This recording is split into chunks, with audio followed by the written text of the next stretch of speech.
got to be a better way.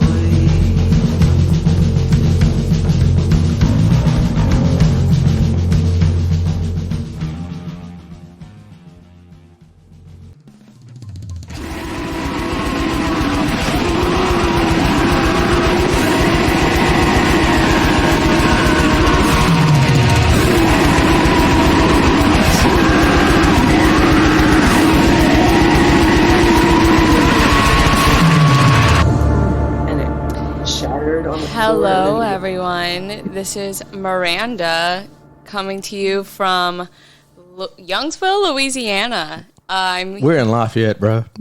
Lafayette, Louisiana. And we are joined by Michelle and Anna from the kick-ass New Orleans doom metal band. Is that how y'all describe yourselves? Doom metal, psychedelic? Like a heavy psych blues. But if you hear doom, I like hearing that. All right. Well, one kick-ass band, and they are both two kick-ass women. Of course, we have Moe, but he's not as kick-ass as they are. So. I'm pro-women, though. Yeah, hey, he has that going for him. Honor everyone tonight, bro. That's right. That's up. Hey. I see Anna's wearing is it graveyard rodeo or just graveyard shirt? It's graveyard shirt. I got in New Orleans. Was on the first concerts I went when I moved. I moved like 4 years ago. I didn't see much because of COVID, but I got to see them. Graveyard is so awesome. I love those guys. Amazing. Yeah. They remind me of like Cream, like from back in the day. But the instrumentation and talent's so much better. That's just my opinion. Like talk about like a bluesy. They have a bluesy vibe. Like they're among like one of my favorites. Where it's just there's like so much soul in his voice, and then the riffs, and it's easy listening. It's not easy listening. It's easy to listen. It's easy listening to. I hear you. Yeah. So you moved here 4 years ago, Anna. You're from Brazil, right? Yeah, I'm from Rio de Janeiro. I came here to visit a Brazilian friend at first, and I fell in love with the city. You know, like music everywhere. So I came to stay a few months and just end up staying forever.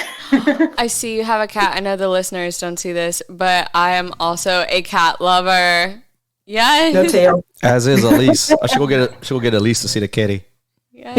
And I know I got some. He lets her do everything, man. I got some. That's what happens when you get them like 2 weeks after they're born. Right. And he doesn't know any better. I got some not so inside information, but Michelle does have a swamp dingo. I do. Yep. I have swamp. Hi, Holly. Oh, she's eating. I have a swamp dingo and I have a cat that had swamp ass. Hey. He's the most expensive gear I own. Oh wow. This cat. It's my orange amp right here. Yeah. Oh, it's so cute. Yeah, I have two cats. A cat named Moose, who is such a moose. He is an American ragdoll, and he's bigger than me, which, I mean, I'm pretty tiny, so that's not hard to do. But he acts more like a dog than a cat. And then my cat, Lucky, she's like my little mafia kitty. I found her. She fell out. Oh, my God. That's Holly. There's Holly. He's terrified. Oh, my God. I'm loving all the pets here. I know. Man, I need to figure out a way how to record this. Yeah, he has a move over to video. It'll be just antic. Oh, yeah. It'd be great. We're in the process soon. So what we like to do, if y'all familiar with the podcast, we like to get basically y'all musical journeys, like from the very beginning, when you decided that metal was for you, like what was, the onstart of everything, and whoever wants to go first, feel free. Yeah. Well, I think like for me, like my journey started in 2017 when I bought my bass. Like my life was at a point where it was like sort of like shit or get off the pot sort of thing, like quit being depressed, go after the shit that you've always wanted to do. It's scary as hell. But I bought my bass. Like I had a bass. Like I started playing, acoustic guitar, and I bought a bass in 2003 and with the sole purpose of becoming Les Claypool immediately. I love Les It did not happen, and I got very discouraged. And I just, because I didn't know how to learn, I just wanted to be good. And anyway, bought my bass. Long story short, like 2019, we met and we just started jamming. And like we just have a very like we just have a good work ethic, or like we just have fun. Like I want to be playing music all the time because I mean it gives me something to do with my hands. And anyway, yeah, I mean she and I just started jamming. I had just started learning how to play. I didn't have any songs, and when we got together, I was like, this is our story that we tell. It's like, you know, I joke, I'm like, do you want to jam? And well, she was like, do you have any songs? I was like, no, do you want to just jam? And she's like, what's jamming? And I'll explain it. Yeah. But yeah, we got together, we started jamming, and that's kind of where it started, and now we finally have an EP almost ready. Maybe I wasn't clear, but I want to go back to like whenever you're like really young. I'll do it. We're going to go to the trauma. Yeah, we're gonna go through the trauma of just growing up, like you know. Oh man, where do I? Well, you know what? I'm gonna let her go with hers because I think hers. I mean, I envy people who were able to start playing as a kid, and to be able to like start so early and like have all of this time to like learn and get better. Like I feel like I've condensed an entire lifetime into like the past, I guess it's been 5 years, like 2017. I'm so proud of her. I tell everybody, like, she learned to sing and play at the same time in like 2 years, and then everybody's like, how? Nobody believes. I don't know. I like figuring shit out. It's fun and frustrating as fuck because you want to be good at you see these things that inspire you and you're like, I want to do that. Oh yeah. You know, and like you can't just do that. You have to actually like I think once I started to, and I think this came with age, is like I learned that process is worth it. You know, practice, just sit there with your shit and, you know, I don't know, and also have fun. I think we've always had fun. You know, everything that we've written has been together, and I can't like imagine I write riffs and stuff, but like I'm ready to sort of like jam again, you know, like kind of bring it back to the beginning, I guess. But yeah, she's got a fucking cool story. Well, I started when I was like 16 years old, so it's kind of half of my life playing. I should be much better than I am. Oh, girl, I saw you Saturday. I was like, damn, this fucking drummer like is feeling it, and I'm feeling it. So, yeah, when I go up on stage, the best thing is when I can let everything go, just feel the music. I started to play when I was a teenager, and I had a lot of original bands in Rio. A lot of girl bands, because I always loved like Runaways, L7, this kind of stuff. And after that, I got like more heavy metal band, like Metallica, Iron Maiden, but originals. I never really worked with music in Brazil. I had like a couple of cover bands and some studio sessions, but I never work as much as I work here. I also have like wedding, private events, parties, bands, and my original band. Yeah, so like that's what I do for a living as well. She gets to play music for a living. But it's totally different when I play with Spitfire because like we made the lyrics together, so that's our feelings in there. So with the cover bands, I can play, I talk to people, I look dead in the eye, but with Spitfire, I'm gonna look at the drums. Yeah. And like I don't feel it's a very vulnerable space. Right. and I'm happy. That's why she shakes her hair like this. Creates a curtain. Oh, man. Yeah, you've been playing since you were, a teenager at least. Yeah. You've toured and all that shit, So Anna, what was the first drummer that just piqued your interest to playing the drums? So I watched that movie, That Thing You Do. Do you know that movie that is like a fictional band? Yes. Tom Hanks directed because his dream was to be a drummer, and he put the drummer as like the guy in the story. And I love that movie. After I started, like, I want to play drums, and I started to learn the song of the movie. playing like my computer desk for a year and like ruined the furniture, and my parents like I bugged them so much they helped me get a kid finally.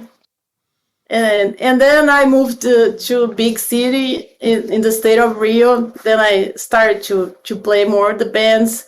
I had like a girl band for 7 years, and we're doing pretty good, like opening for international bands. Like Arch Enemy went there, and we opened for them. And like the feeling I got was the same feeling I had at the Toulouse Theater this Saturday, because like, oh, we are playing with bigger bands. Yeah. Like that was starting to play the bigger bands. That's our biggest show to date. The biggest stage. That was our high watermark so far, which was insane to me. It sounds so good on the stage. That makes you want to play harder and better, and the more energy that the sound there is amazing. The lights are great because you don't see anybody in front of you, and you're just playing alone. Yeah, I gotta tell you, I was mesmerized by both of you, and it's so.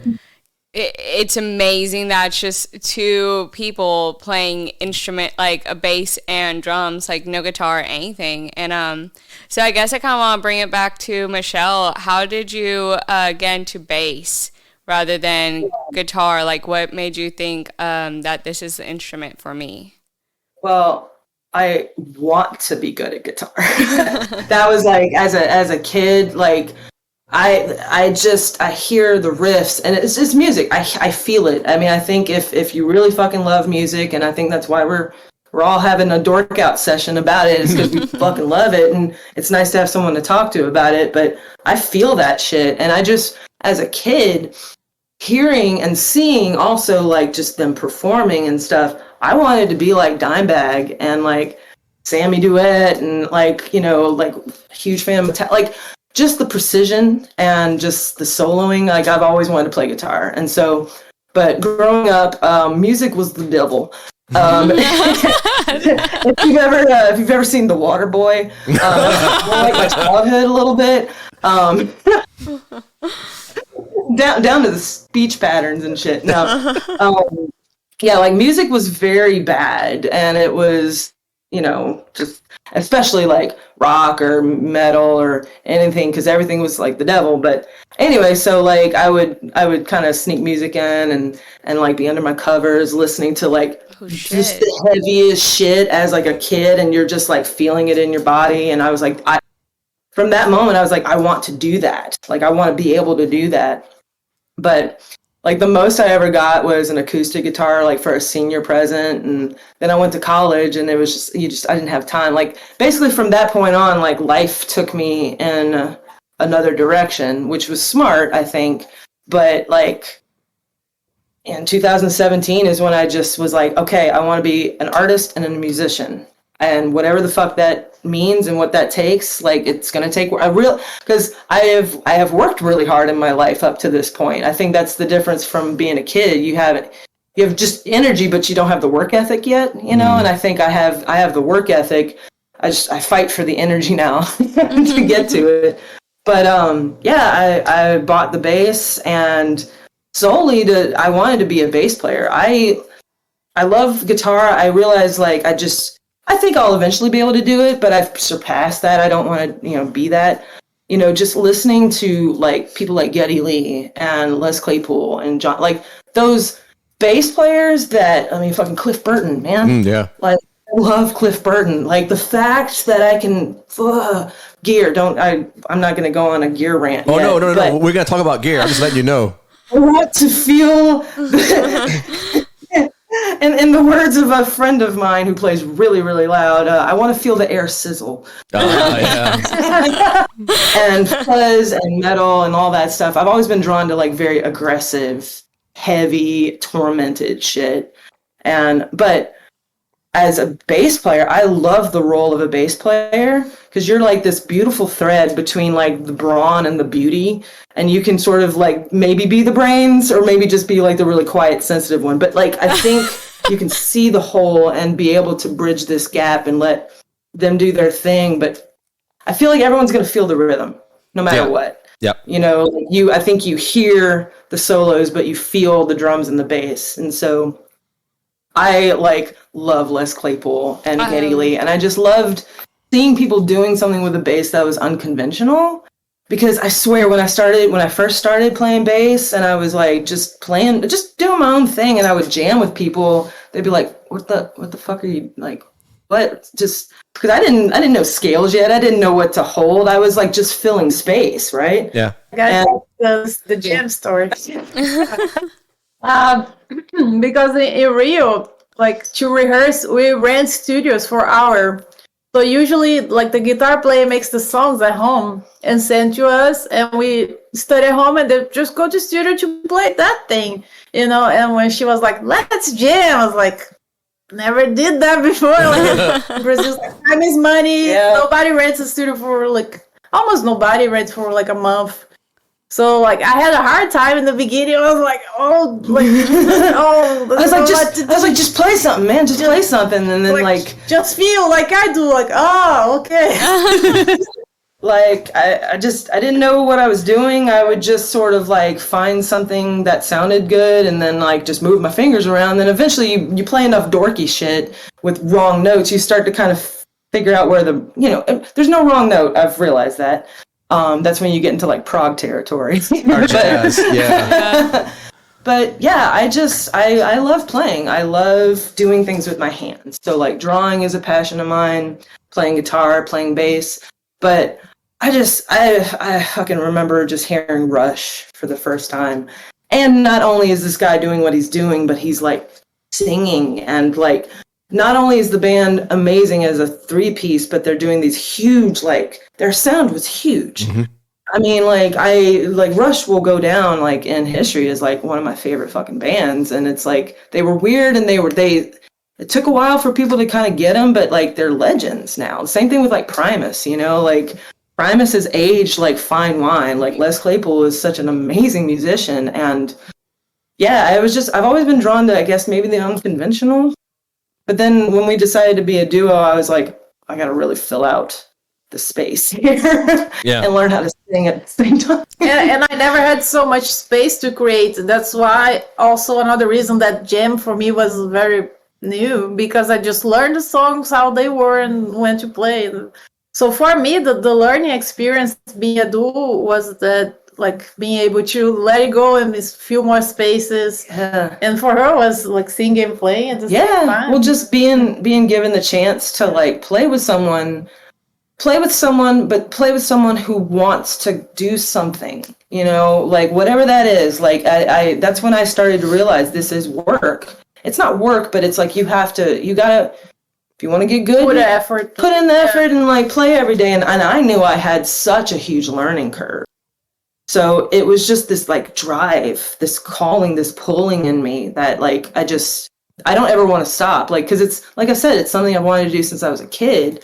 And like where I grew up, it was like super oppressive and, you know, like very religiously oriented. And, and so like music for me, like I was saying, I had to hide a lot of my music. And it wasn't until like, you know, I got a driver's license and I could go buy some stuff. And, you know, eventually I convinced my mom that Jimi Hendrix was okay. I'm like, you're from your time, man. like even like stuff like down to like, everything was bad. But the only things that was sort of accessible, unfortunately, but fortunately, I guess, was like, I had to go to church a lot. But thankfully the church that I went to was borderline Southern Baptist. Like the music, there's a reason why it works. It moves the spirit in you. Oh, yeah. You know, yeah. For good or evil, music can be used to move the spirit in you. And I just remember as a kid, like viscerally feeling that. And then like also with like old country, that was like my childhood. And I mean, like I love old country because there's something so simple and soothing and comforting. Just I'll put on like 80, like even like up into the 80s when like country got like poppy and stuff. Like I mean Reba McEntire, come on. Mm-hmm. Like I wanted to be Reba when I was growing up. So it cracks me up because like I like the music I love and want to play and was drawn to was always very like heavy, like fucking Acid Bath. Like those dudes were like, that's the album that changed my life. I was like, this is the heaviest shit. Like the fact that we got to play with those 3 bands on Saturday. Yeah. Felt like my fucking birthday and Christmas and everything mixed into one, because we got to play and do our thing first, but then I got to have the rest of the evening to experience. It's not even just a show. It was an experience with all 3 of the bands, because it's heavy and it's like, it becomes this sonic atmosphere at some point, and you don't understand what's going on. You're just a conduit for it all, and it's fucking beautiful. It's like the only place where my brain shuts the fuck up. Yeah, mine like too. When I'm watching amazing musicians doing their thing, because once again, like I love seeing when someone does a riff that makes your face do the thing, and then their hands are all weird and stuff. You're like, how are they doing that? Yeah. Yeah, I enamored by like what people can do, and then it just makes me want to like just work harder, because I don't know, I'm a competitive person just because I played sports my whole life. What you played? Like being everything, everything except for softball. I couldn't do the tiny ball. It's coming too fast at me. It was basketball, volleyball, track, just like year round, and then I played on like a state team, and we went all over the country, and I mean, it was fun, but like that was my life. It was either like sports, school, or home. Wow. Like I didn't really have, it was very regimented. So music has always been like this great escape for me. I think I can understand why some people watch old TV shows a lot. There's a comfort in like the familiarity of it, however you say it. Music brings me just so much peace and comfort. And I get the most peace and comfort in the most aggressive spaces. Oh yeah. Like it's crazy. It's crazy. It's tribal, you know? I just realized that you've got just 2 more years of playing time ahead of me, because I started in 2019 and you started in 2017. I wouldn't even consider, like, when I got the bass in 2017, and then it was like, But I think you and I, we've had discussions. We're on the same path. Like, yeah, we really are. We really are. So I have make a game together. So a question I have for both of you. So Anna, you had discussed like you had never jammed before, and so having that like newfound freedom of just being able to fuck around with drums with someone else, like how that's different than what you're used to. And you, Michelle, like with music being such, I guess, such an outcasted, or I'm struggling with words right now too. Just something that, something that wasn't encouraged by any means in your household or anything like that. Do you find that that affects the songwriting process, or just how has that affected you two as musicians and songwriters? I think for me, the fact that someone even gave me a chance, period. Because as a woman, and especially if they find out you play bass, then they just want the lady bassist. And they want the lady bass player. And so I guess in my mind, I started to feel like the only opportunity I would have to play in a band would be if my boyfriend was in the band. And that got very disappointing. It's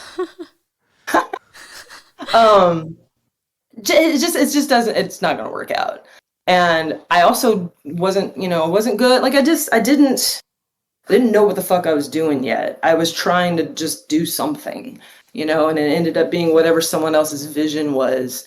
But, I just knew, especially at the time when she and I met, I had been like a huge, like I love music. Like Sabbath, like all the old stuff, like Sabbath and Rush and like all these big bands. And then you had this whole, it's the whole Sabbath worship that started to happen in like 2015, 16. Like there was just this middle period where, all of a sudden you got podcasts about it. You got the Doom charts. You got all these festivals popping up. And so it was just this saturation of every fucking music that I've ever wanted to listen to. Like I would just go down the YouTube rabbit hole, finding bands from all over the fucking world. And just that fueling the fact that I've always wanted to play music. And I love just that doomy, bluesy. I mean, I originally and I still eventually want to do it, but I originally wanted to do some like funeral doom level stuff. That's why I was so excited to play with the bands that we played with, because that is what I would love to do. Yeah. I often it's tell Sean. heavy. I'm sorry. Go ahead. It's heavy, like, and so I've always been drawn to just heavy, and I think that's why with like finally building my gear and learning how to build your tone. I think there's a beauty that you can plug into an amp and just kind of go with it. I think that's fantastic. But me, I love textures, and I love like the challenge of like getting all of these. Because when I first started getting into pedals, I got so frustrated. She is the piece in the group. I don't think I've ever seen her get like flustered. But early on, when I was like trying to build, because like she was like the stuff that we had early on, we could have probably played for people and things like that. But I was like, this sounds like shit. Like everything that I do sucks and it needs to be thrown away. And she was like, no, it's good. I was like, no. Like I would get feedback all the time. I would have so many problems that was getting in the way of me playing, because it's like trying to create a masterpiece with crayons. Like you can do it and I'm sure it'd be amazing, but like I wanted the big girl gear. And because I knew like just the amount, I love gear. Like I would love to talk gear with more and more people just because I've learned so much. Oh, we're only 25 minutes in. We got time to talk about gear because I'm a gearhead. Like pedals, you can just, when I realized like we had, and I wanted to sound bigger. Like when we were like, all right, we'll be a duo, I immediately thought big business. That's what I want. I was like, everything about what they fucking do and that heavy tone and also the strangeness about it. Yeah. I think I'm drawn a little bit to like strange. I don't know. Like I just, you can't, no one can really put a specific like genre or classification on big business.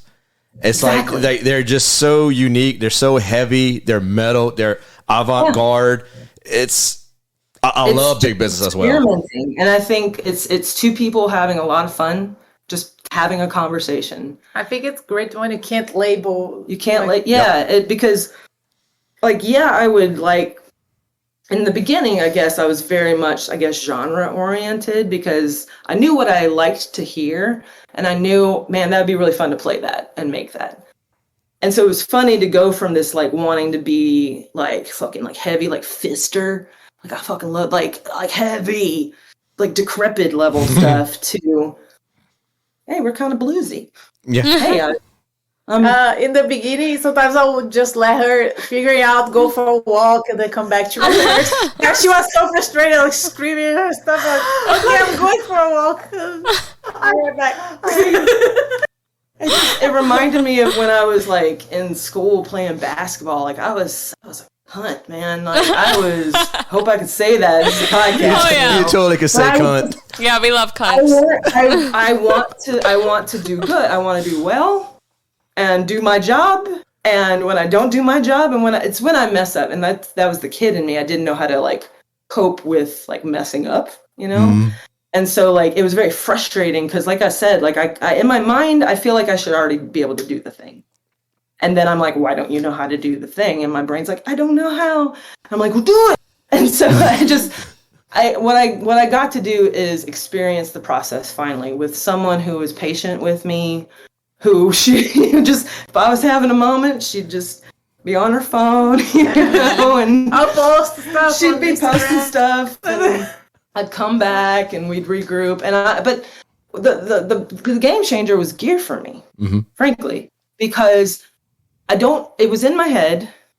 I couldn't have, I get so, because with music, it's so hard to actually like verbalize what you want. Like you start talking and beep boops and boops and the noises. And then I get very frustrated with my words. Like my thoughts are going so fast that my mouth can't keep up.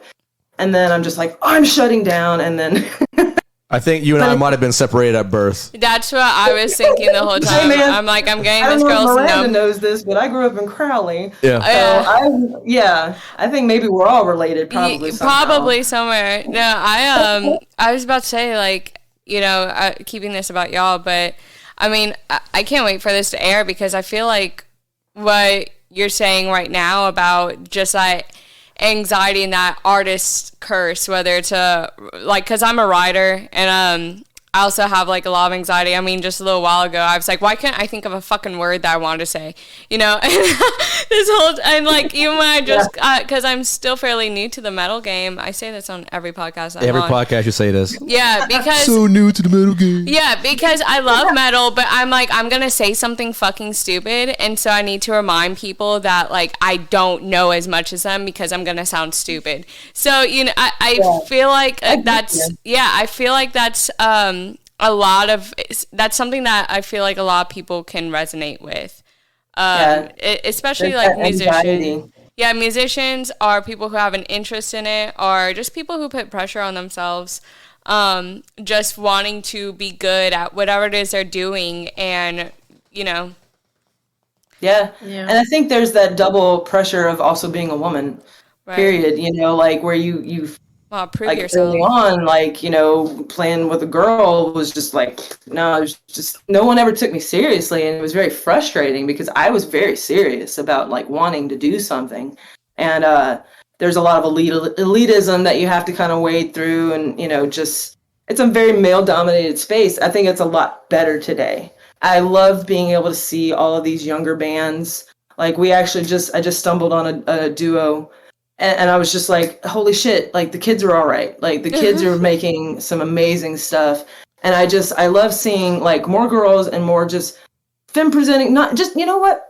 Let's gender out. Everybody gets to do whatever the fuck they want. And we encourage them, you know, as long as they're not hurting anybody. And I think if you want to learn, like, that's why, like, you know, as far as gear and stuff, if someone wants to talk gear, like I will talk it because there was such a barrier for me to get anyone to like teach me, I guess. Just because I don't know, you know, that's where like YouTube came in and just articles and also just trial and error.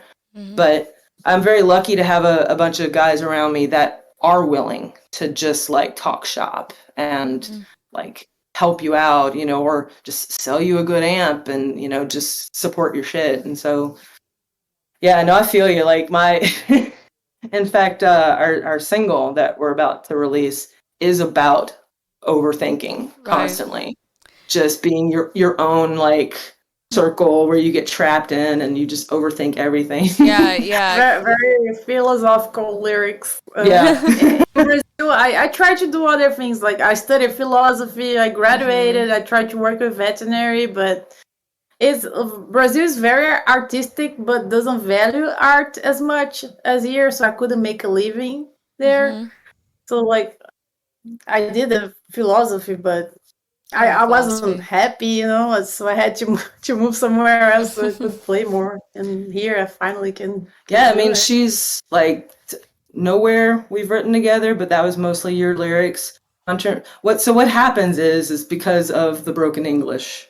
She writes it down and I read it and we started talking it out together. And like once because like it was very poetic and I was like, you know, but once she started to explain it, I was like, I completely get this. I was like, because I live there in this space. And so it was like the first verse was hers. And then that inspired the chorus. And then we worked out the second verse together because we were on the same page of that same, because we were going, everything we've written has been about like the personal shit that we've been going through. Like Nowhere's about aggravating relationships, you know, and Breaking Down is about having a mental breakdown because you're just tired and, you know.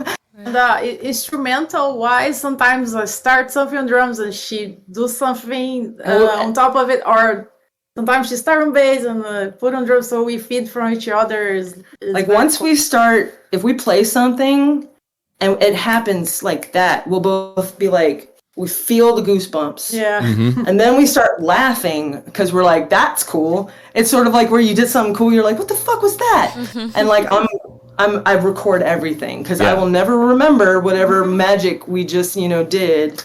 And so like, I literally have like a backlog. I've been going through old video. I have like videos from when we first started jamming and I'm like, what the fuck? It's crazy to see basically like, especially the juxtaposition with like the last show being sort of what I consider like the best show that we've ever played. That's the second show in the entire time that we've played that I've had fun up there.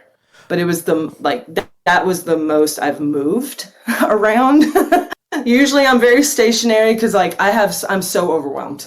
Like there's so much going on. Like I am playing, I am doing the pedals, I'm singing. I'm also trying to be happy and look lively and just be, it's a lot. And like I love how I don't know, I think it's the challenge. I think when you want to be an artist, you're drawn to some sort of you're drawn to torment, I think is really what it is. Yeah. It's like, I look at some of the things I'm involved with, I'm like, how did this happen? And we're like, oh, it's because you want to do everything, but you get overwhelmed by it. But I think being in that space is probably the most beneficial place to be, because if I'm not uncomfortable, then I know I'm not learning anymore. Yeah. Definitely. So I want to be a little scared still. And so it was nice to not have the nerves. Like I've had nerves. Like I almost blacked out like our first show that we played because I was just like, this is not fun at all. So uncomfortable. I do not want to be perceived. Well, it didn't seem that, so you did good. I mean, a lot of people were like, you did fine. I was like, I was gonna pass out, but that's okay. But really it comes down when we have bands that we jive with and when there's a crowd. We really enjoy surprising people because I think a lot of people, I don't think they underestimate us. I think a lot of people don't know what to expect, I guess. And so it's nice to get up there and then like have people come after the show and like compliment my tone. And I'm like, tell me more about my tone. Because it's nice because you're being recognized by equals. Yeah. And I think that's like very important for me because it assures me that I'm going in the right direction. So speaking of your tone, without giving away all the secret sauce, what do you have on the pedal? What do you have on the pedal board? Well, the secret sauce. I didn't even realize the Rickenbacker had the Ricco sound. So like the Rickenbackers have a Ricco sound where you can split the pickups. Mm-hmm. I bought the Rickenbacker because it's beautiful. Yeah, and all of my heroes, like seeing Cliff Burton I just was like, I want everything about that. And, I got it which was kind of cool because it's a mid-range scale. It plays and it's more in the mid-level as opposed to like, say like a P bass, which is going to get like super thumpy and doomy. So it's kind of like a, happy accident. But once we like decided to be a duo and I realized that I could split my pickups, just my brain was like, fuck yes. I can sound like a guitar and a bass at the same time. I come into the room and I'm hyper as fuck and I'm like, and I'm sure like my English is just like, I'm sure I'm overwhelming her because I'm like, I figured this is it. And she's just like, I'm like, just wait till you hear it. But yeah, like I am like stoked as fuck because I feel like at this point in my life, I have all of the gear except for the cabs. That'll come in time. I have all the heads and pedals that I've ever wanted. Like I run 2 beta basses, 2 Sun beta basses. They take pedals like a charm. Like the solid state, like I always wanted a tube amp, and I still do. But I am absolutely just like drawn. No, those bands sound legit. Like, the Sun stuff is like it's popular too, and it works with all the genres that I liked, so it just made sense. But so I have a cable that goes from the Ricco sound into a little box, and then I go to a bass side, which I just have like a Russian muff fuzz and a phaser on that, and then a happy accident on the octave up pedal because that was like the bane of my existence, right? Was this trying to get a fuzz pedal and a wah to like one another. They don't, and that's when I started to get into like circuitry and the electrical side of everything, and I was just like trying to understand why they didn't like one another. But once I knew that, I could once you know how pathways and the all the I guess the workings, you know how you can play with pedals a lot better and you can craft your tone. And so I used to go to Guitar Center a lot and just play around and look at used pedals, and so they knew me there. I walked in one day and the sales guy was like, you need to check this pedal out. And he brought me to this velvet covered orange colored pedal that's the Foxy Tone the Foxy Tone box. And it's an octave up just fuzz pedal that like Hendrix used, and it's like a vintage reissue. Oh. And So it just does a nice little octave up, makes my bass sound like a guitar. That with the wah creates a difference in like the tone. And then I started getting in like reverb and delay, and I mean, I'm never going to go back. And like once, once you put it all together, it's just like. That was my biggest struggle in early on, is because I was I hated hearing what I was hearing, because it did, in my opinion, sounded bad, because it's not what I wanted to like. I don't know, it's hard to describe, but once I started getting really good gear and learning how to use it, yeah.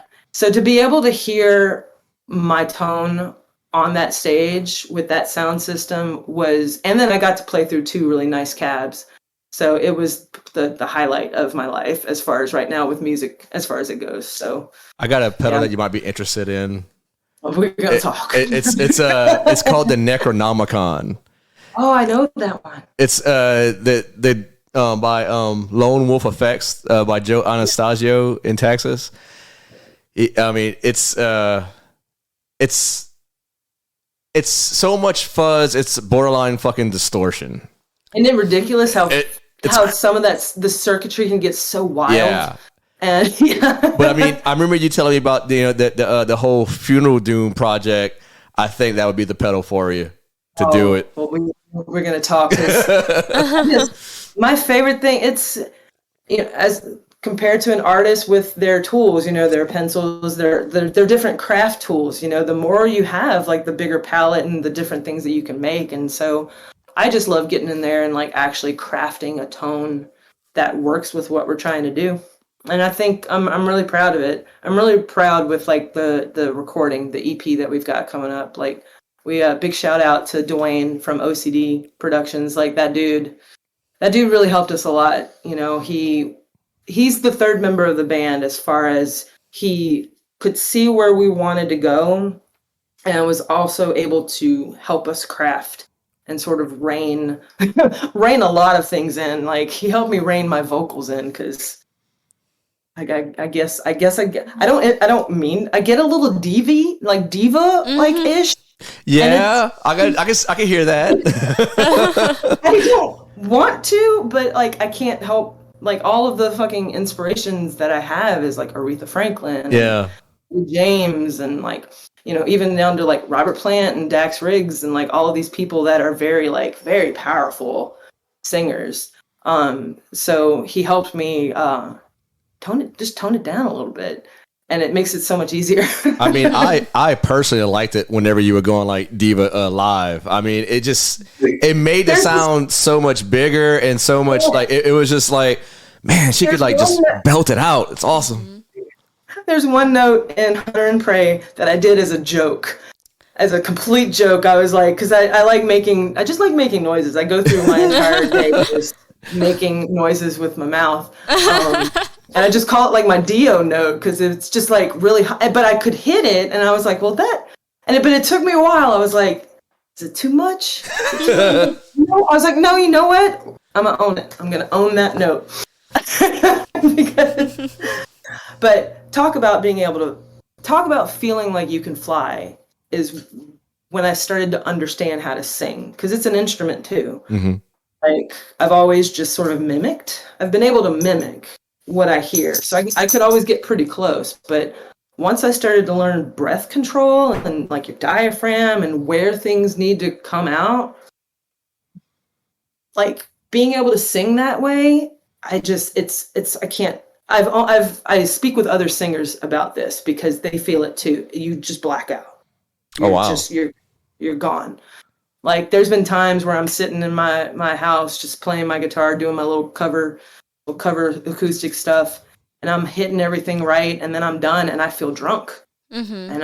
And it's just been from playing music. So like early on, when I started recognizing that could happen, I was like, it's like you're chasing a drug. Basically, you're like, I want to feel that all the time. Got me thinking of that one scene. I think it was either Old School or Step Brothers with Will Ferrell when he starts singing for the longest time and he just blacks out. Like, what the fuck just happened? Yeah. What just happened? It's true. It's true. Where did you did you took lessons for vocal work and you just like YouTube whole? YouTube, total YouTube, and that was a frustrating process too, because no one was really like, you go and you do these vocal, like you run scales and you do these weird ass, like you're just sitting everywhere, you're doing all these weird things to recognize where in your body you need to feel things, but you're like, I couldn't make the connection. I was like, how's this helping me be a better, I was getting frustrated with it. Right. But once I started to kind of like see more videos of people describing, like Instagram is really good, and even TikTok is fantastic with like singers all over the place saying, hey, this is where you should feel this, or like I'm trying to learn how to like scream just because it'd be fun to do. It's the same mechanics, it's just using your diaphragm and stuff like that. So yeah, like I want to eventually I would love to have lessons from an actual like trained person. I think there's a lot of people that are good singers that will do like training, but I want the mechanics. I think everything in my brain always goes down to, how does this work? You ever reached out to Kyle Thomas of Exhorter? I know he does. I saw recently that he does and he's got a good range. Yeah. I mean, he's a fucking exhorter, But yeah, I think for like the stuff that we're, the next level of whatever we do, I just keep wanting to get better. So, but it's wild to me to be able to sing and play and feel comfortable finally up there, because you need to breathe while you're up there. But if you're anxious, it's hard to breathe and sing, and so. But yeah, no lessons. Just, I mean, singing. I've been able to do that since I was a kid. Like that was always encouraged because singing in church was good. Austin church fella.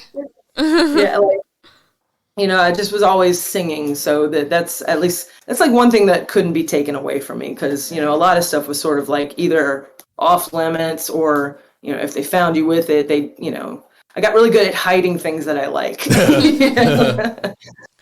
But yeah. So how has being able to make y'all's own music and basically do all the things that y'all have had to, in some ways, suppress, or not have been able to explore as much, how has it changed you as people? I'm a whole different person. I'm a completely this album for me was the way to get all of my shit out of me, because the shit that was in me had finally come to a head in my life. And like I had a nervous breakdown at the beginning of like 2019, just because I'm very much a person that just keeps going. And like my whole life sort of like, because you can't keep running away from literally everything. And so just snowballed, and like everything in that time period, the only thing that was keeping me alive was music, frankly. And it was like the will to finally do the thing that I wanted to do, because I knew that if I could figure it out, it would get the shit out of me, because that's what artists do, right? Artists, you play music, you write the lyrics, and then like now that this EP is done, like it's funny being in the studio and hearing everything, and like not many people have heard our stuff unless you've come to our show. I'm like over it because it's like this little packaged time in our lives, because she was going through shit too. And so like as women going through very similar shit, and just also like the weight of the world, and then the pandemic happened. It was like, I felt like for me, at least, it's always just been like one thing after another. Mm-hmm. And you finally get to I think you just get to a point in your life where you're like, okay, I need to just roll with the punches instead of fighting them, and try and be healthier with like my outlets. Because I was a very angry person. So finally having a healthy outlet for all of that it saved my life, like hands down. Just going to shows and playing music are the two things that kept me going. And just, yeah. So like all of our songs like reflect that. Like all of our songs reflect some sort of like either mental or emotional or relationship struggle. But what I thought was really cool is we end our set with Groove, which is fucking let go. Like it's just a fun song to play. It doesn't even really have a structure. I remember recording that with Dwayne. He was like, I don't understand it, but I love it. he was like, when we were trying to mix, he was like, where's the verse and the chorus? Yeah. I was like, just put the fuzz here. Don't put some delay here. You know, it's a fun song, and it was kind of cool because it transitions into the one song that we wrote during the pandemic. She came over to just sort of like acoustically jam, and she's always pushed me in a way that you don't realize you're being pushed. And it's not even a push. It's always a, do you have any lyrics? Do you have any? And I don't know how she does it, but I know that I don't want to disappoint her, because it's rare when you get to work in a team with someone. Like the sound we make is my dream. Like I always wanted to make this kind of sound. Like I can be groovy on drums and heavy at the same time, and distortion, and like Aretha Franklin vocal. It's like it's exploring. Like I said, it's like we jam, and it's like whatever. Like she came in with like a bossa nova beat, and is that in group? No, that's in that's in Spitfire. It's in Spitfire. Yeah. So she like some Brazilian rhythms in the middle, and then like there's like a sort of like a John Bonham-y type of riff that she did, and so like it comes down. It's cool to have a. They don't work in riffs, but they can make riffs. They can make little runs and stuff like that, and so we just sort of like feed off of one another. And I think just each other being able to have a creative space that was safe and just encouraging, and there was no pressure, there was no frustration. I mean, I would be frustrated with myself because I'm my worst like enemy, but her patience is helped rein me in and give me space to just feel safe and like encouraged to like, I mean, like when I say like that, I mean, I'm not gonna get into the childhood stuff, but let me just put it this way. When I first got into my very first practice space at Fontainebleau, which is all practice spaces, the purpose is to get loud. I remember being in that room on like 1 on volume, not wanting to disturb anyone. And I was like, what is wrong with my fucking brain? like I had, if anything, it's helped me like work through a lot of stuff. And I grew up like that too, like living in apartments in Rio, and I never could play my drums. I feel like you constantly walking on eggshells around people. Yeah, like it. Well, and it also a lot of, at least with my experiences, you know, this is why I hate the concept of gender, because as a kid, I was a girl. And girls don't do certain things, and so all of that was just oppression.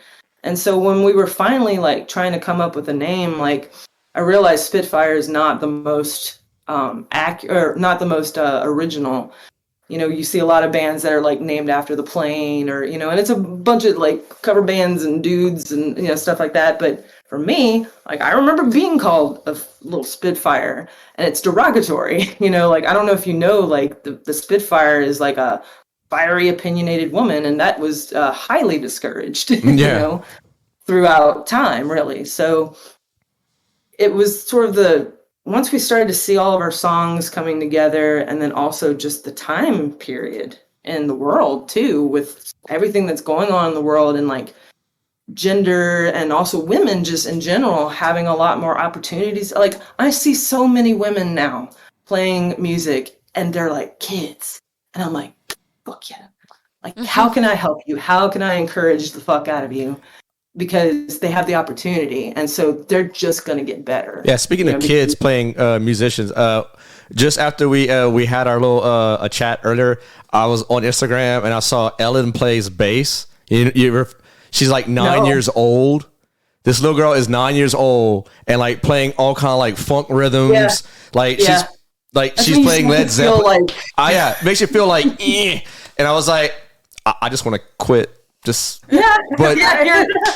you realize that they're just, if they stick with it and if they really love it, you know, like that's actual. It's magic to me. It's channeling your will through a tangible thing. It's the same thing with drawing or art or writing. You know, it's like, for me, where I was in my life, I wanted people to finally feel what I was feeling, because what I was feeling was too much anymore. Like I couldn't hold it anymore.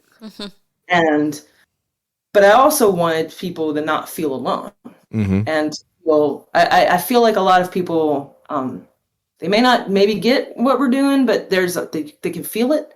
And that's the best compliment that I think I can get with someone, is like, you moved me. Yeah. Because I think that comes from, what I got as a kid, just that visceral, like being in church. To me, going to a show is my church, because it's this catharsis and to be transported wherever the band wants to like transport you is just, it's like I said, it's the only place I feel sane. Yeah, I totally understand. I use the exact same words to tell a counselor back when I first got sober. He's like, you ever go to church? I was like, I go to a lot of concerts. Those are my churches. It's my church. Yeah, it's a beautiful experience. So for me to be able to make that is, I never, like I said, I thought I would just always be playing in my room, before I bought my bass, I'd gotten back into like acoustic guitar, and I was doing pretty good with that, just very basic, singing a lot of like old country songs, because it's very basic chords, so it's easy to figure out. So that was like super fun, and I just never, honestly never thought my life would be where it is right now. But if I can say anything, it's like, you have the power to shift your direction in life, but it's going to be a lot of hard work. If you really want it, especially like if you don't have a natural talent for it, or you haven't been doing it very long. So Anna, well, earlier Michelle had mentioned a song where you wrote lyrics that were very poetic. So I was wondering what song it is and what experience or experiences really drive you to write a certain way when it comes to lyrics. Oh yeah, Hunter and Prey. Hunter and Prey is about being the victim of yourself, like of your own thoughts, being your own prisoner. So when I was a teenager and doing philosophy and all that, oh my god, I was so depressed. I was like, we're both totally emo kids. Yeah. Like, lame. When you choose to do philosophy, I think that's the worst thing. Oh my god. I was so in my head, and I did it even more, but at least I learned how to write well in Portuguese. But then I just think in Portuguese and translate and send to her, and she fixes. Yeah. What else did you ask? Yeah. So, just like what experiences, anything you feel comfortable with sharing, that drive you to write certain songs, or anything that affects the whole songwriting process for you? Usually frustration. Frustration. Yeah. And, we both have a lot of frustration. And I usually do, like in the morning. Usually I wake up frustrated from the day before, and I just grab my phone, and like in the morning usually I don't have so much. I don't censor myself. Yeah, you have no censorship. And I just write. And then sometimes it's not good stuff, Yeah, I was blown away actually, like, because when we were trying to like write stuff, like I definitely told her, I was like, I can't write something that I don't feel. I was like, I don't know what that means. I was like, but I can't just write a story and just sing it.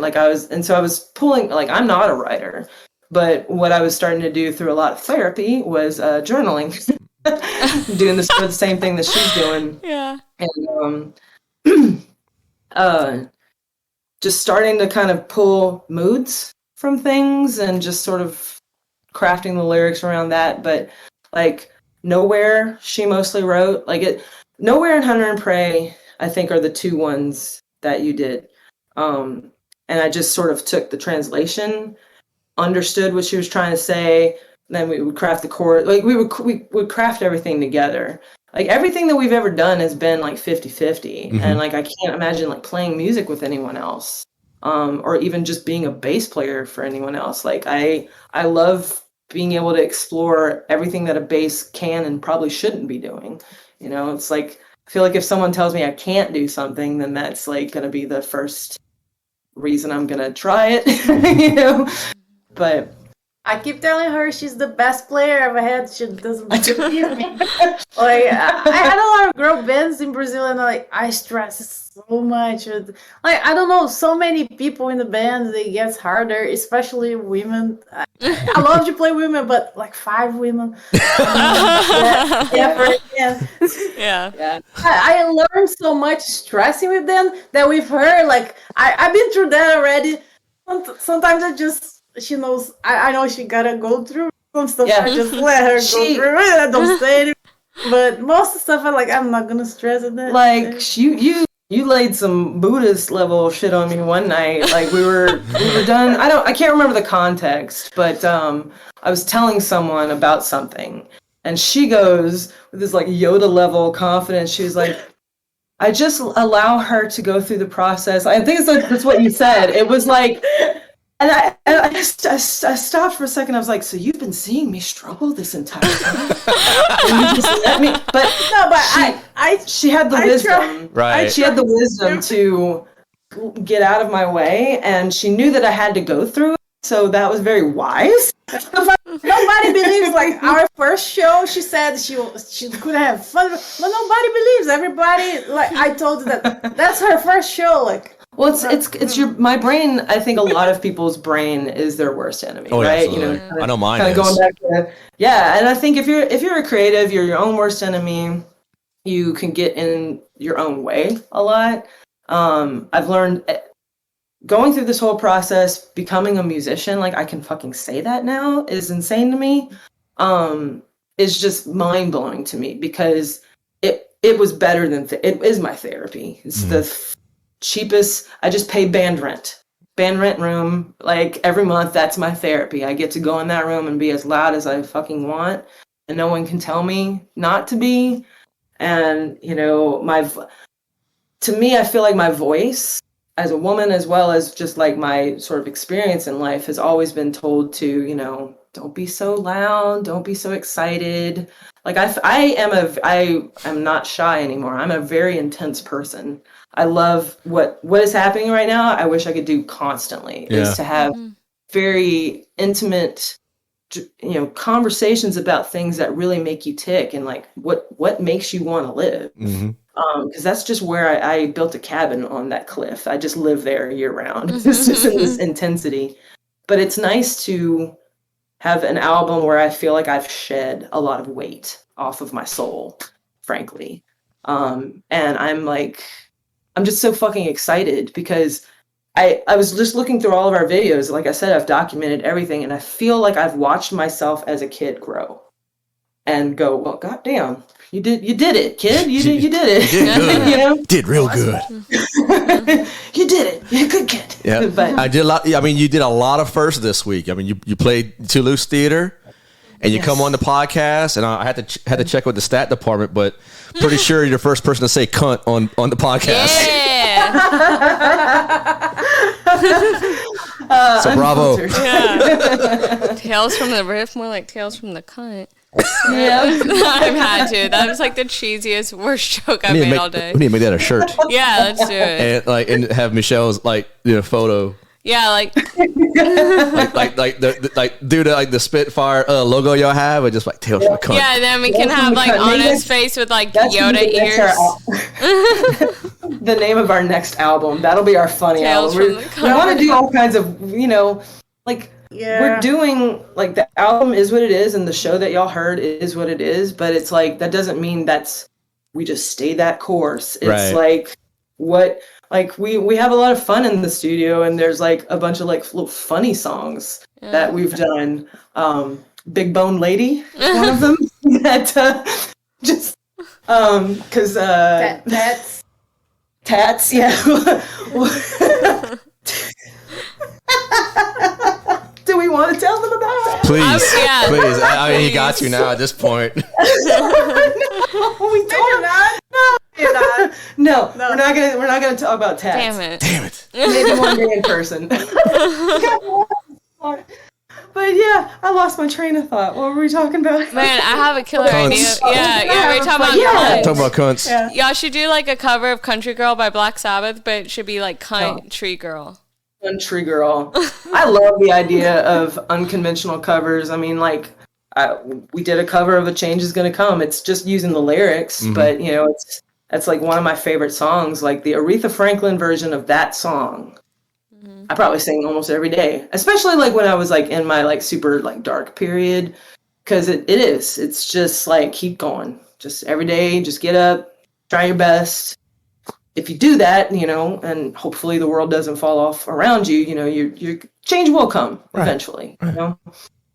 So that's really cool to be able to take a song that I identify with so much and like make it into our own sort of like heavy psych Aretha Franklin blues, whatever. I love that. Yeah, and that's exact. I didn't tell Miranda, but Elise was asking me how they sounded, and I said it's like if Black Sabbath had a jam session with Aretha Franklin.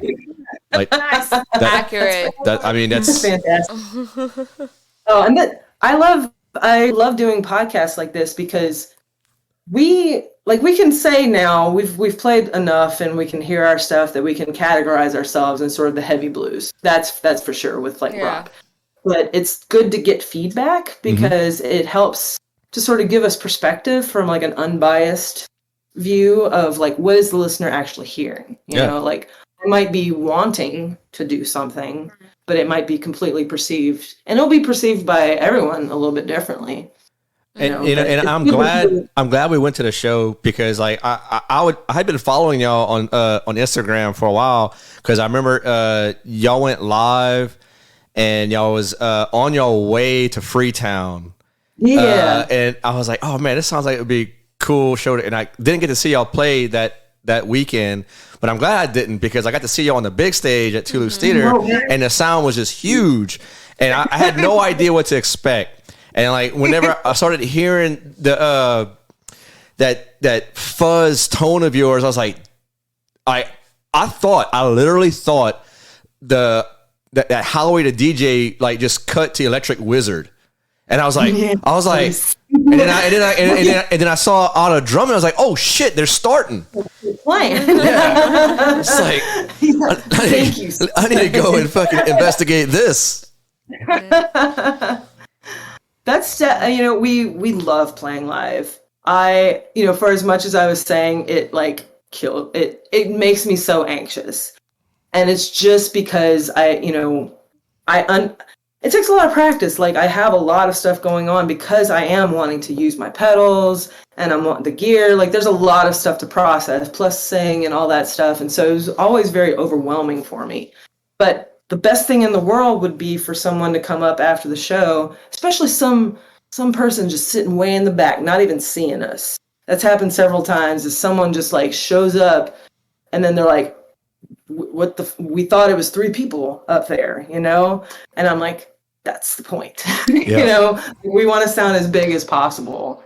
And, for me, as my role in the artist, like gear is going to be the best way to do that, is to make me sound as big as, because I can't tell you, I mean, tone boner for days. Yeah. To get up there and just sound check. I think my group playing the show, my favorite thing about the whole process is just sound check, because everybody's out there doing their own thing.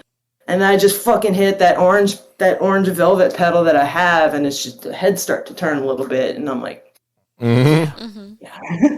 It's nice because I guess it's a blessing in disguise that we only have just a single out that was like 1.5 years ago. So if you come see us, like you don't know really what you're gonna get. Yeah. So that's been really fun to do, is to surprise people. How often do y'all play? We try, at least 2. We had one month where it was 7 shows. Yeah. And I was like, okay, we know our limit, and it's never going to be 7 shows. I feel like the magic number is 2, 3. Like, I'm starting to see the seasons. Like, I go to a lot of shows, but I guess I didn't realize, like, sort of the seasons. Like, March and April, or March through the summer is very active. Yeah. And so we've been, like, we've got 2 shows every month up until August. So, and we love, once I get a new vehicle, like I want to get a van, we love coming to Lafayette, and we played in Shreveport recently. The show that we played in Shreveport was the first time I ever had fun playing music. Really? First time, because the sound, if you've never been to Bears in Shreveport, the crowd is amazing. Everyone is so gracious, and like we had people coming up to go like saying, "We're so excited to see y'all," and I'm like, "How do you even know who we are?" Right? Because there's a band called Weather up there, and then Holy Witch. Check out Holy Witch, bro. You need to get them on your podcast. Okay, I'm gonna give you a whole list of bands. Please do. Yeah. Please do. I'm gonna give you a backlog of great bands. Holy Witch sounds like Uncle Acid, bro. Oh wow. Yes. Wow. Talk about turning around during sound check and my jaw hitting the floor when we played up there. Another band that we got to play with that blew me away, and I was just fucking honored to be on the stage with just such really good musicians and like just good, fun, wholesome people, you know? Weather is actually coming down to play a show with us, I think in July, but the venue, the sound was the best sound, at least up until my experience that I experienced. The venue, the acoustics, and that was like the first back line where I had like these really awesome cabinets that I was running through, and I had my I feel like my tone was finally dialed in, and then I got to hear it. So like that, and then being able to hear my tone and just hear us on that stage, I was just like, I want more of that. Like I want just like big venues are like fun. I didn't really, I thought I was going to be a nervous wreck, but it's better. I don't know. The lights, I couldn't see anyone. It was great. Yeah, that was my favorite. That was always my favorite part of dance reviews, because you can't see how many people are watching or not watching. Yeah. You know, once you're on stage. You was a dancer? For 12 years. Like, wow. I fucking sucked, but it's okay. It's weird because I'm a better dancer than I was then, you know. But anyways, we're not going to discuss that tale of woe. I was like the second to chubbiest kid in the class, so I didn't really move very fast or anything. I'm gonna show you the picture. I'll send it to y'all too. I'll show y'all the picture of me as a kid. People often tell me I had like the glow up of the century because I looked like a chubby, toothless Boo from Monsters Inc. Oh my God, I will send it to you. I often send it to my friends in Gamera, a local thrash metal band. I'll send it because I'll be like, please make this your next album cover. And Jacob Broussard was like, we're not a math rock band. So but it's just me like in this like white costume, like, you know, just like with barely any teeth. Bless my heart. I will use it. I will use it to promote the next episode. Please I swear do. to God. I've told people I will pay for the tattoo to whoever gets that bitch on their back. Like, I swear to God, it'd be an honor. So y'all can awkward moments. yeah, y'all can go ahead and use it as y'all's album cover, whatever. I'll like send it to. Well, you know what? We'll use it. When we do our funny album. There you go. Yes, dream come true. Shit. Oh man, this is so much fun. Yeah, for sure. We'll try to keep it, light. I do. I enjoy it. I mean, like I said, I love talking about music and shows, but then also being able to just make fun of yourself and like have a little bit of trauma thrown in there that makes us all human. Yep, yeah. Well, speaking about talking about music, so this is the point in the show where I like to ask y'all. So the magic number is 6. So what is 6 albums, any genre, any sacred 6 that you got that you just cannot live without? Oh. Well, Led Zeppelin 2. Ooh, yeah. Ooh, yes. I love that album. Queens of Stone Age, Songs for the Deaf. Oh, I love that one. That's when Dave Grohl joined in. Yes. And I love him on drums. He's so creative. I was super pumped whenever I heard that he was joining up with Queens for that album. I was like, dude, Hell yeah. Well, Runaways. I love the Runaways because it was like one of the first bands like I listened when I started to play drums. I guess their title, the album is Runaways as well because I don't know. I love all their songs. I don't even know the album. What else? I gotta think about it. I love like groovy stuff. Probably should put some groovy in there to say something where I think about the rest of my album. Like for me, like a big one is like 2112. Like get out of my way. Rush is like that album. Talk about a fucking opera about your love of music and the men that they're trying to take it away from you. It's just like. That album, Bell Witch's Mirror Reaper, is something I can put on and listen through that entire thing, and I will cry every single time. But I will also feel completely exercised of like whatever. It's a journey. Like I love being taken on a journey. Mm-hmm. I think that's why I was so utterly mesmerized with Pale Misery because it was an entire. I was talking with Thorne after, and it was orchestral. It's sort of like was one of his responses to me, and I was like, I felt that. It's like it was just an entire experience. So I'm definitely like a fan of like big concept albums, just something that's going to tell like an entire experience. I also love Rush's first album because, if anything. Like there's the rock element in that album is what I would like to achieve with what we do. I absolutely love that album. Jeez, what else? I have so many of them. Oh, hands down, When the Kite String Pops by Acid Bath. That was like I said, I was, in high school and growing up in the church and with the old country and all that, and then you hear that first riff in the dark, and it just opened up a portal in me, and I was like, that sound is what that whole album, like it was amazing. God. Well, when I moved here to New Orleans, in Brazil, I was like a heavy metal drummer, but that wasn't really my thing. Mm-hmm. I was in the bands because I like the girls, I like to hang out, I like to play, I like the energy playing, but I never really considered myself a heavy metal drummer. And when I moved here to New Orleans, I got the opportunity to work with music, like all kinds of music, and also have my original bands like what we have. Yeah. And I started to consider myself as more like a groovy metal drummer, a groovy rock drummer.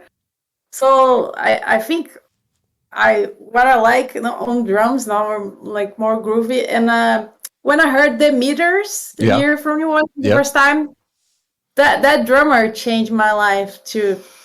He's like really good, and I started to study more these grooves here from New. I started to study actually New Orleans rhythms in general. So that started with the Meters. So I would put the Meters in there. And another band that I like is Soundgarden. I love I love everything Chris Cornell does. And Soundgarden, Super Unknown. I love Fell on Black Days. It's one of my favorites. One of my favorite songs. And I'll put some Brazilian in there just to complete the thing. Her name is Rita Lee. She's like one of the first women to play rock, like in the 70s. She had her band, and then she had her solo career after that. She has kind of a Janis Joplin vibe with some rock and roll, but some very smart lyrics in there. And a very, I would consider a powerful woman in Brazil. She's like an old lady. She's awesome. She wrote a book about her life. They're long. Shit, I need to check this one out. And I think that's it. I think I said 6. I think my other 3 would be Pink Floyd's Echoes. Oh, Like one of my hands favorites. down. Once again, just takes you on a journey, you know, and the lyrics too, just poetic as fuck. I'm a huge fan of All Them Witches. Every single album. I just remember hearing them and once again, like another band where I'm like, that's what I want to sound like. Mm-hmm. There's a vintageness to them, but they're also there's a uniqueness about them that you can't necessarily, like, you know what genre they're falling in, but I don't know, just that bluesy, soulful, his voice. Oh, okay, he's such a beautiful human being. Lost my train of thought there. And then, like, I love Uncle Acid. Everything about Uncle Acid, just tonally, it's like their band is being processed through a VHS tape that's playing an old Ripper movie with lo-fi. It's everything about what they're doing, and then the vocals, because I think he uses an octave pedal or something on his voice. That's why I was so blown away when I heard Holy Witch and Shreveport. I was like, they figured it out. I got two bands for you, Michelle, that are probably that'll like probably be right in your wheelhouse if you haven't heard them before. Witchcraft. Oh yeah, absolutely. Okay, that dude. Oh my god. Yeah, Witchcraft is so good. I mean, they do everything too, like record, you know, like all analog style, like they did back in the 70s. And Angel of Damnation from Germany. I have not heard of them. Oh yeah. Their song is Warning from the Sky. I mean, it's just straight up pentagram Black Sabbath worship mixed together. It's so good. Oh, seriously. Yeah, like I'm glad you said Witchcraft, because like Witchcraft does it, Graveyard does it. Yep. There's that bluesiness, and I feel like once we started to see what direction we were going, I was like, okay, I love all these types of bands that already have sort of this bluesiness. And so it's helped me sort of kind of rein in, because we had absolutely no idea what we were going to be. We just knew that we both liked Queens of the Stone Age. We both liked Led Zeppelin. We liked Black Sabbath. We liked, sound, like, so we had all of the same bands that we liked. And then like our different influences from like the other spectrum, like, she's got a lot of Brazilian like influences and stuff. And, I love conceptual stuff and proggy stuff. And, but so I feel like we have the opportunity to play with the entire spectrum of music. I don't want to just be like one thing. I think I would like to definitely hone in our like direction, I think. So I think with our EP and then with what we're hearing from people, we get a lot of like heavy blues, just that sort of heavy psych sort of genre that I feel like it helps us to focus. Like I definitely need to, I guess, get a better idea of what people hear so that I can, because I like what we're doing. I don't want to change what we're doing. It's like, how can we make what we're doing better now that we know a little bit more about what it is? So, yeah. Well, I think it all sounds great. The heaviness and the soul, and then like Anna knows exactly when to like take the song from like a slow beat to like get up tempo. It's oh yeah, the feels that she has is just perfectly timed. An amazing drummer. If anything. If I were to give the MVP award for Saturday night, it would be evenly distributed to every single drummer in every band, because I feel like every drummer was I think you can be a good drummer and stuff. I feel like the guitarist usually shines, like sort of kind of, guitars. But I could not stop watching every single drummer. Yes. And so to have her be able to be on the stage and play with such caliber, I was just, I don't know. I'm still very honored and happy that we were given an opportunity to play just such a big show and a big stage, and to just have, I have some really good friends in Writhings. Trey, the guitarist, he's the one that asked us to play, and at first I was like, "Are you fucking with me?" So different, like I was styles. Like, one of these things is not like the other, like, because he said Mahennet, and I was like, I fucking love Mahennet. Yeah, like, yeah. like I was saying earlier, like every one of those bands is the type of music that I love to go see. Yeah. Because it's an entire experience, and it's just, especially when the riffs and everything just becomes this like freight train that's coming at you. And you know that, especially that genre, just the drums. It all comes down to the drums, especially with writhings, because Taylor's cymbal like came off, and he was like he kept on going. And it's like you notice. I mean, like Sean, the vocalist, he does not like leave any time to rest or like talk between songs. It's just he's like start, kick ass, fucking move on, and just leave the audience going, holy shit. Yeah.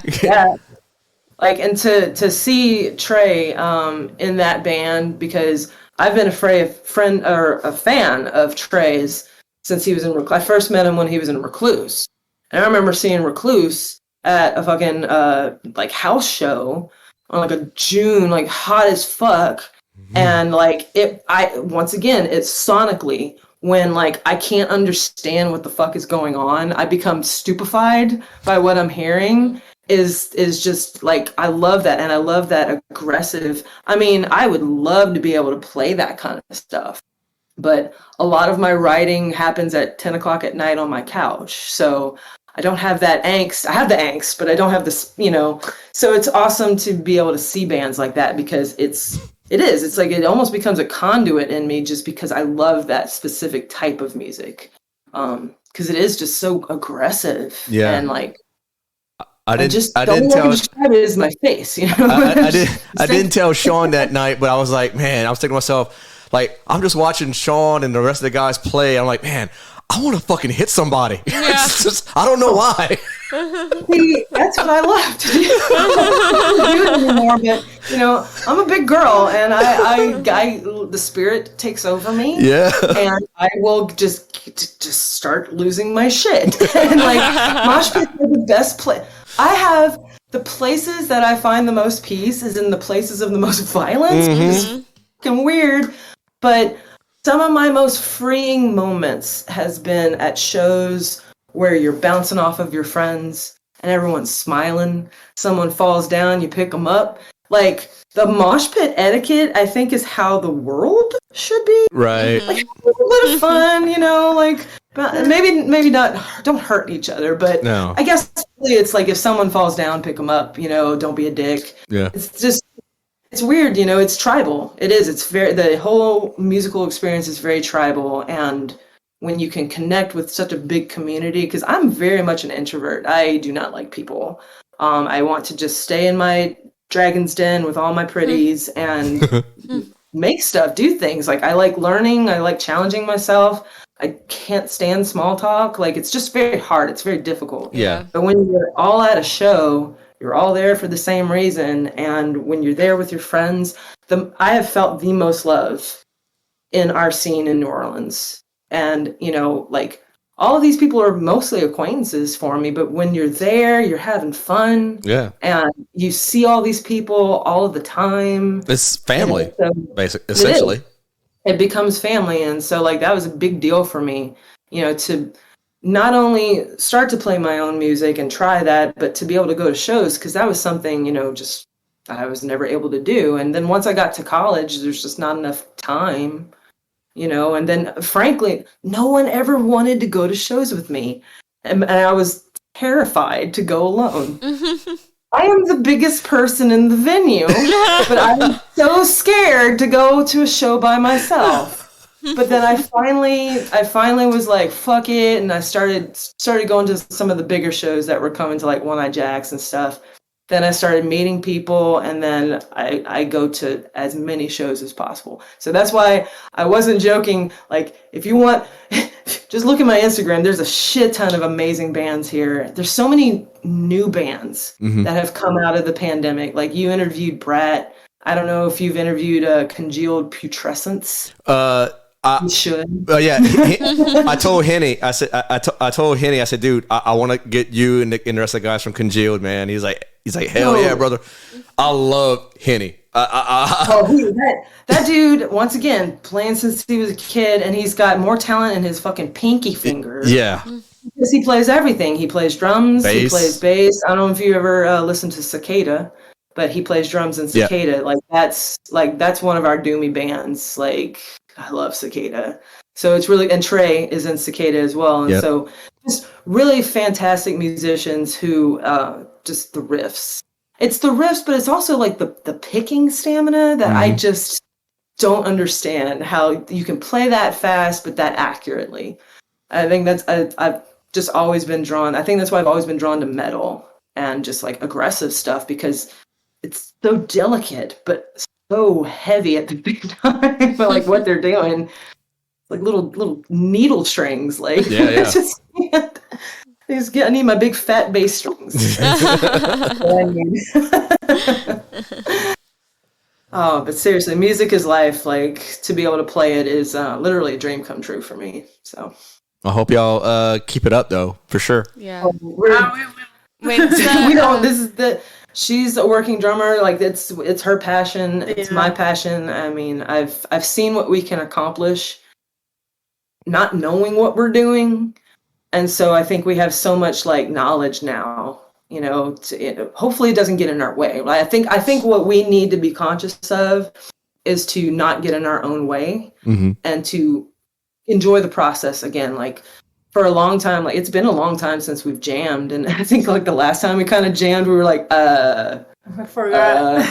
Because we've been so concentrated on learning the song, like playing our set when we have practice to get ready for the live show so that we sound good. And I was always anxious about it, and like I just felt like I needed to practice so much. But I'm ready. Like, I'm already starting. Like, I have just a backlog of, you know, they might be baby riffs, but there's a lot of like potential in a lot of the things that I sort of like come up with. And I think to be able to take the knowledge that I've gotten with just tone building, songwriting. I mean, like I was joking, our song Groove, it's really not a structure. But we learned a lot during the recording process of, this is good, and it came from a pure place, but we've matured enough to start to craft. That's my goal, is crafting the next experience instead of like, we've had just songs from different like jams and things like that. It's like, how can then we tell a story that's a cohesive album, you know? Yeah, the last 2 songs that we made for our album, you can see the difference already. They have more structure. We kind of, let's keep things simple. We can have more fun and make a structure. Yeah. Well, and what we noticed too is we would get to a point in a song where, like, we had played whatever we were playing. There's like a lot of stops in our songs where we stop. It's like Hunter and Prey, no, Dysphoria. It's like we kind of stop and then we go into like this fast little just sort of jammy jam out to the end of the song. Like, that's really fun because all it is just being silly and like just playing. It's soloing on a fucking bass, you know, but it's fun. And then like the end of Change, it's like finishing the song and then just coming back with sort of this ending that's just orchestral. Like, I like, for as much as I love singing, I absolutely love albums and bands that don't have singing. Oh yeah. And it's just music, you know? So I feel like whenever we don't know where to go with a song, we're like, let's just do something different. Like, just change it up. Oh yeah. I'm totally down with that too. I mean, a lot of bands I'm into, like, they have their share of vocals, they have their share of instrumental songs. ISIS comes to mind, like post-metal stuff, and then like their label mates, Pelican, have no freaking vocals whatsoever. You know all the band, yes. Post-punk and metal is Pelican, Mogwai. Punch you in the face. Are we best friends now? See.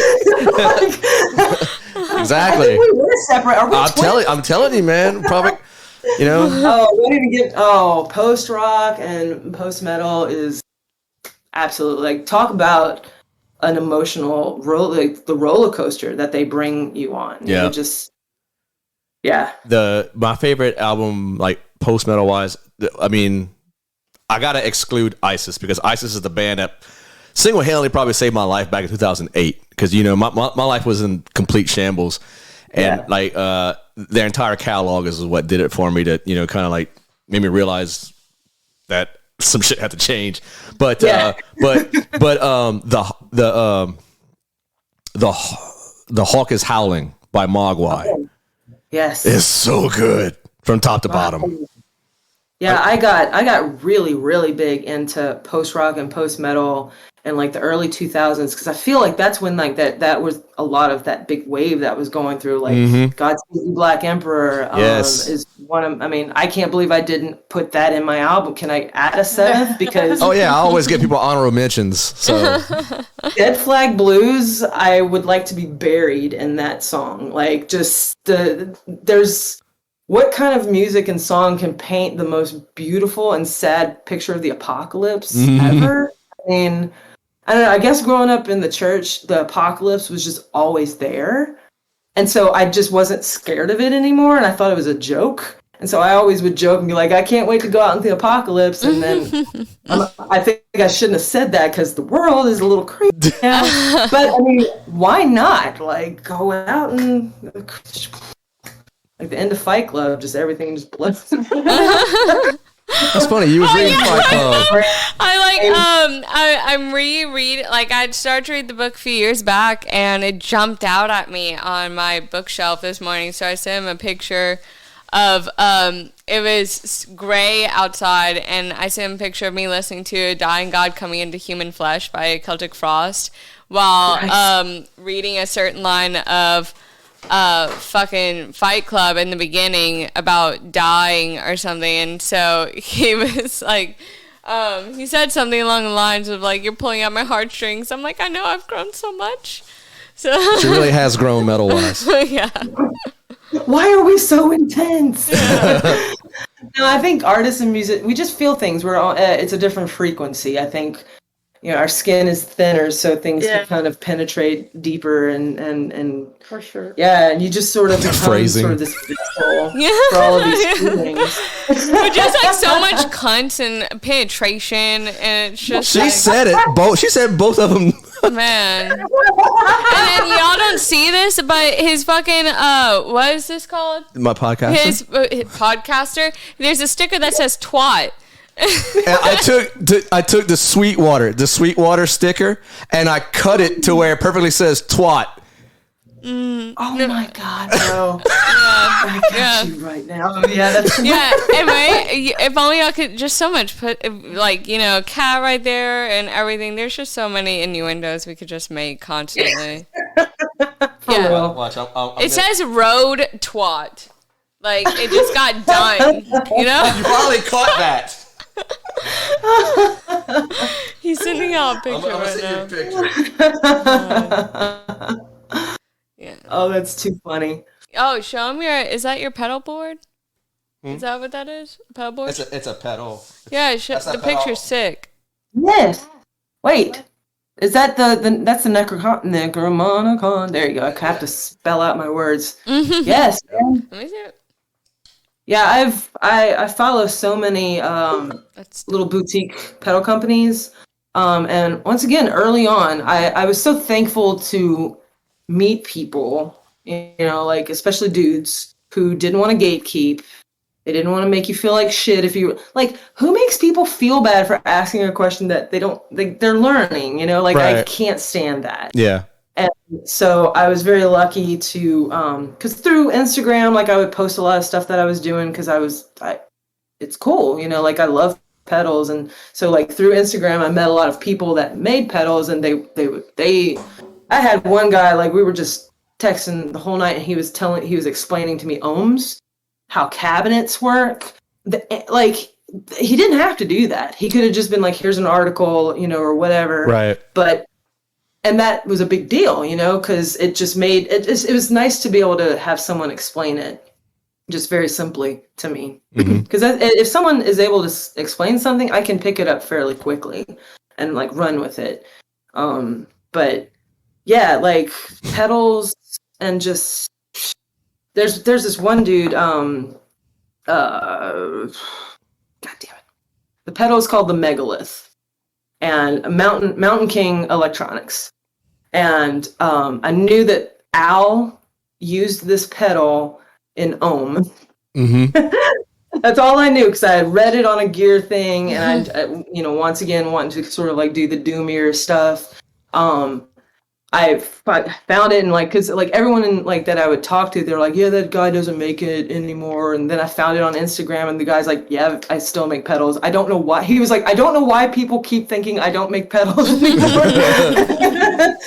But I bought that was among some of the first boutique pedals that I bought, and it sucks because it's a little broken right now. But talk about a weird the fuzz it's not even fuzz anymore. It goes beyond into synth territory. Oh wow. Which has its place. I don't like a synthy sound. I tried to use a Pog for a little bit for an octave up, and it's like touching wet food in a sink to me. It's gross. I don't. Oh God, yes. Oh. We're definitely siblings. God. It was funny because Dwayne, with our album, in order to sort of help, because we DI'd everything and we didn't use any of my pedals. He put a synth or a octave up, and I was like, you got to take that shit off right now. It's like nails on a chalkboard. But it was so minimal that most of the people that I shared it with, they were like, I don't hear. I was like, no, I can hear it. Don't want it. But the Megalith is I think those pedals have their place for certain things. I think octave downs are really, if you're going to go an octave down, it's going to sound good, but octave up is going to sound springy and robotic to me. Yeah. Which is why I love that octave up orange pedal that I got, because it's very, very minimal. All it does, I feel like it just adds more treble, I guess, to it. But yeah, I have so many pedals. Yeah. See, that's I'm telling you, right? I'm telling you, we are siblings because no one told I am adopted. No one told me no one told me that when I started playing guitar, I was just gonna go down this rabbit hole of fucking gear. Cause I got a dresser full of fucking pedals. Like you wanted to sound like Al from Ohm. I want to sound like Alex Hadid from Entomb. I want that HM2 sound. So I got just about every chainsaw pedal that you could freaking actually, imagine. And so yeah, that's where I'm at. A huge difference. I think that's why Ross Brown from Lafayette. Yeah. That's why he and I are such good friends, is just gear nerds to and that dude's got a lot of gear. He's got an entire room full of orange amps and shit, some people have kids. I have gear. Yeah. That's where I put all my money. Man. And then once I found I'm just probably a year and a half into playing, and I caught wind of the Neuro DSP Quad Cortex, how they put everything, it's an amp modeler, right? Oh, and it's basically the amp modeler. It's got every pedal, every cab sim, every amp sim, and it's cloud bass. So fiance caught wind of that. She was like, well, I'll pre-order it for you. And I was like, and it's no coincidence that we're getting married now. So find you a partner that encourages buying the gear. Exactly. Not discourages. Exactly. Yeah. Oh. Shout out to Elise. She shared her cookie with me earlier. And she's also gave the name to the podcast. I don't know if you knew that. What? Elise is the one. I know, as much as me and Blaine would love to take credit for Tales from the Riff, it's all Elise. That's nice. You what gotta a keep woman. her right That's there. it. Yeah. What were you gonna say? No, I was going to say that I was still buying my stuff here because I had everything in Brazil, but I couldn't bring. She had to buy a whole new kit. Oh wow! Yeah, I just came here with a medium-sized luggage, and I had to build everything from the zero because bringing from there is more expensive than buying here again. So I had all my Zildjian cymbals there that I love. My Pearl, I have the same kit there, the Pearl Decade Maple Yellow drums. but it's smaller size over there. Here, I bought like a big ass kit. fat one. Oh my god, it's like a 24-inch bass drum that I struggle a bit because I'm a small person and I'm considering getting like a little smaller because she doesn't like. I love the sound and I hate you. I'll help you carry your but no, carrying. It's because it's just big. Oh, you have to hit it harder. Is that why? It's like the physical effort is bigger because the drums are bigger, and also it's like you're right. Ergonomic. Yeah, ergonomical. Ergonomical. Yeah. Correct for my size. But well, no, I love that kit. It's my favorite. I don't want to. I'm not gonna get rid of it. Just need another option. Like a little smaller one. Buying. Well, shit. I brought your snare. Yeah, my snare. Brazil's a Ludwig Black Magic. Oh, yeah. Fantastic. My snare is the more expensive thing I know. Yeah. Probably. It's more expensive than my kit. And the cymbals like a Zildjian, like any kind of Zildjian, pretty much I like it. A custom and the K Zildjians. And that's it. The Pearl has been my favorite since I started playing drums. I use Pearl, but I have others too. You got featured on their page at least. Yeah, they shared my stuff after cool. 10 years tagging it. But that was pretty cool. I awesome. dressed in the Halloween. I had a gig with my cover band. I dressed as Power Ranger, like yellow Power Ranger, matching my yellow drums, and they shared my stuff. That's sick. Yeah, man. Shit. Like, I guess with the podcast, like, maybe we'll send you our, like, we need to have we have a couple of things left to do with the EP, but we want to release our next single, like, hopefully within, like, the next couple weeks, so maybe when we do that, we'll let y'all know and you can put it with the show or however you want to do it. Absolutely. Yeah. My next question was, with the EP, how many songs are going to be on that? We have 7. 7? Okay. Cool. Good number. 7 songs. It's around 27, 30 minutes or so. I think it's a good sweet spot. Really, the whole time we were writing, we were like, all right, let's just get to 20 something minutes so we can start playing live. Because that's all we wanted to do. Like, we wanted to just start playing live and get that experience.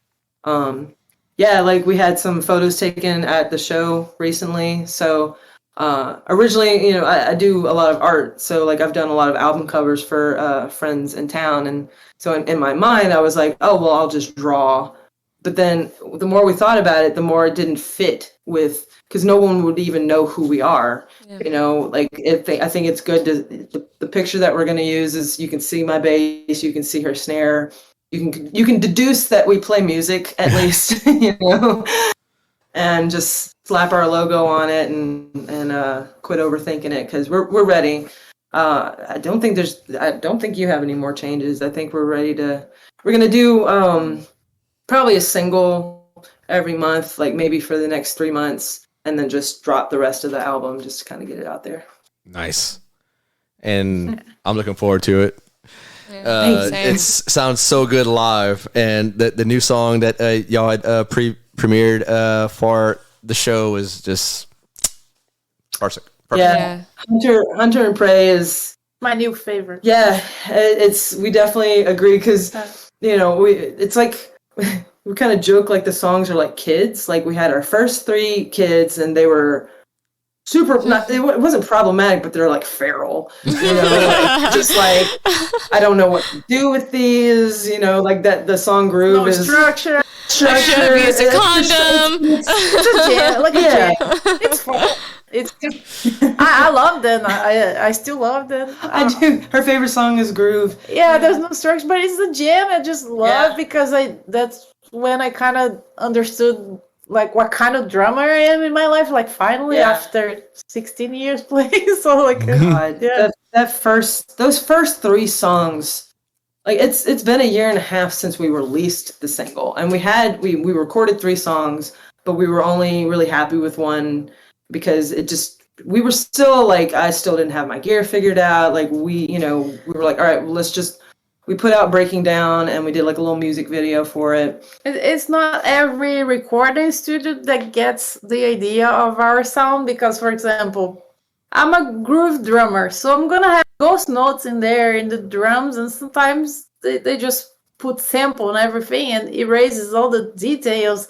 But thankfully now we have Dwayne, and he's really OCD, like the name of the studio, because he pays attention to all the details. I mean, how many mics did you have on your drum? I don't even know. There was different angles, and he was like more than 10, 20. I don't remember. It was like a lot, and then he picked up every detail. I was so happy when I listened to the recording. I could hear everything. Like, I could hear everything I was looking for. It's all good. That's what I enjoy when I can meet other sort of intense, detailed-oriented people, because there's an intensity and an attention to their craft, and they know so much about it. So, like, you can learn so much from someone if they're really excited about something, letting someone talk about their passion. So, like, you get him talking, he's talking about, like, dimensions and the angle and everything. And I had never recorded before. Like, she's been in a band. This is my first band ever. So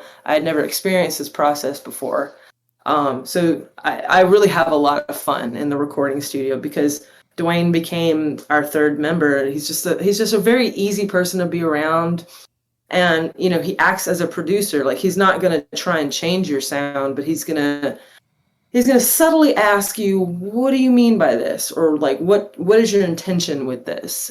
He helped me so much with my vocals, not with developing them, but just going, because in the beginning, I didn't realize, I'm a very quiet person. I don't really talk very much. But when I do, it's like, just like word vomit.